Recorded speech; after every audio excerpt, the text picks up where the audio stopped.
my favorite word when it comes to just people in general, and that I see that I think if everybody could have more of, I think it would make things a lot easier, and that's empathy. I think it's a word that anybody in ministry probably is familiar with. You probably should be. If you're not, I would bet ministry's not going great.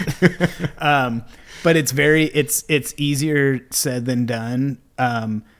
But when you involve people working together, and when you involve ministry, pride, authority, money, you start getting all these factors in, emotions start running high. Yeah. Egos start getting involved, and people become territorial.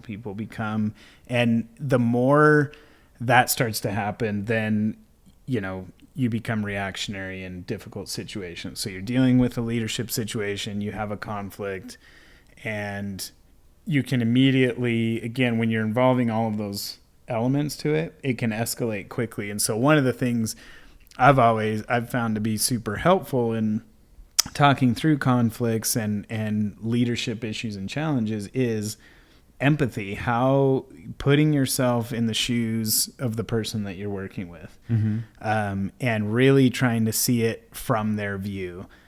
I feel like so many times, when issues come up, it's because somebody reacts, they get emotional, and they say something they regret, or there's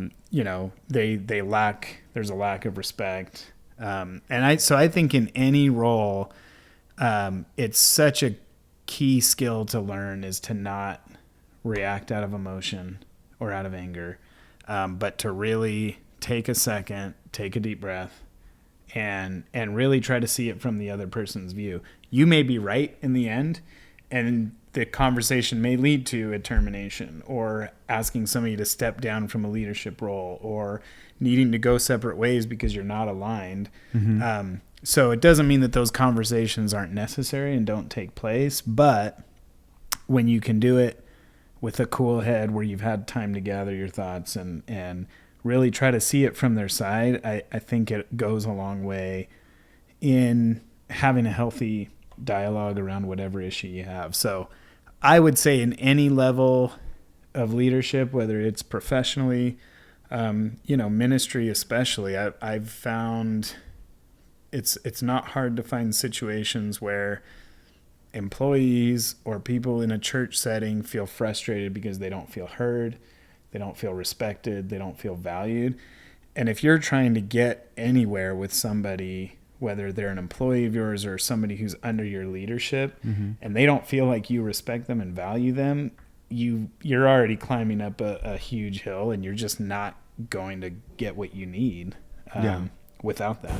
Well, I hope you enjoyed a little segment of the interview I had with Jeremy Sanchez talking about human resources. The full interview is actually on our Patreon page. Patreon is a monthly subscription where you join and can get bonus content and exclusive content just for you as a church leader. But it not only helps you get access to content, it actually, by subscribing, helps us provide more resources into more church leaders. So thanks so much for your support, and go ahead and check it out with the link below.